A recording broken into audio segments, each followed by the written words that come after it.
Samantala, hinggil naman sa usapin ng mga gurong hindi pa nakatatanggap ng honorarium na nagsilbi sa nakaraang eleksyon, ay makakapanayam natin ngayon live dito sa studio si ACT Party List Representative Antonio Tino. Magandang umaga po, sir.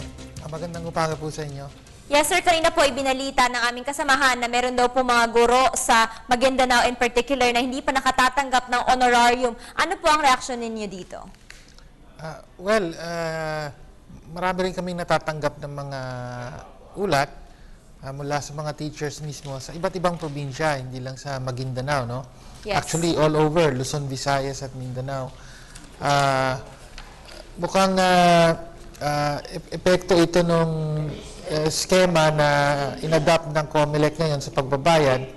Yun daw gagamit sila ng mga cash card, no?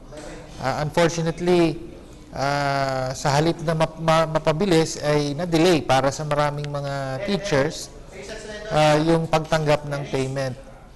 Actually, hindi lang mga teachers, pati yung mga support staff sa education, ibig sabihin dito yung mga nagsilbing mga janitor, maintenance, etc., na dapat makatanggap din ng at least 1,500, no?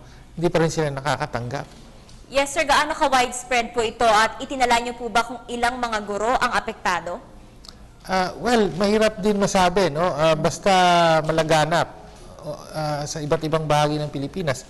May isang estimate na mga at least 40,000 out of yung mga 220,000 na nagsilbi bilang Board of Election Inspectors ang apektado sa pagkakadelay ng bayad.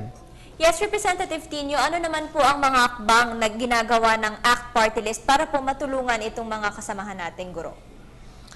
Patuloy nating kinakalampag ang DepEd at maging ang COMELEC, no, na tiyaking mapabilis ang pagbayad sa kanila dahil kung ikukumpara talaga natin sa nakaraang eleksyon, malaking pagkukulang ang nangyari ngayon.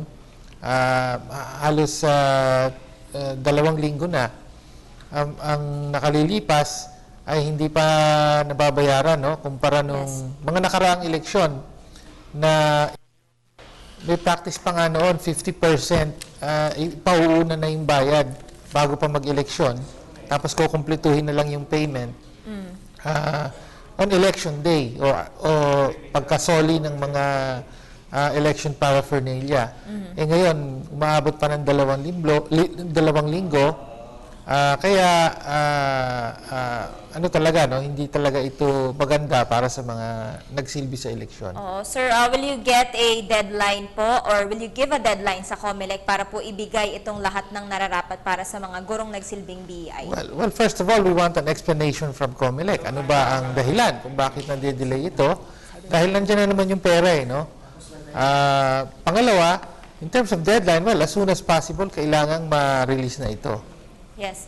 Sir, on another issue naman po, kasi po parang nagiging laganap itong issue ng cyberbullying. Ano po sa tingin nyo yung dapat gawin para ma-address itong issue na to, lalo na papasok na naman po? Siguro ang importante rito yung edukasyon sa mga teachers, sa mga magulang din, kung paano makilala yung cyberbullying at kailangan din ng edukasyon sa mga kabataan, no, para matulungan sila. Siyempre sa panahon ngayon talagang kumbaga nabubuhay sa internet ang mga kabataan.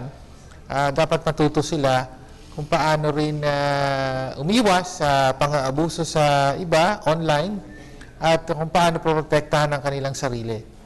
Okay, sir, do you think it's high time for a law that will regulate the use of the internet for kids? I think parang ibang mass media, no, merong mga guidelines sa paggamit nito. Generally, mas yung magulang, no, ang may responsibilidad.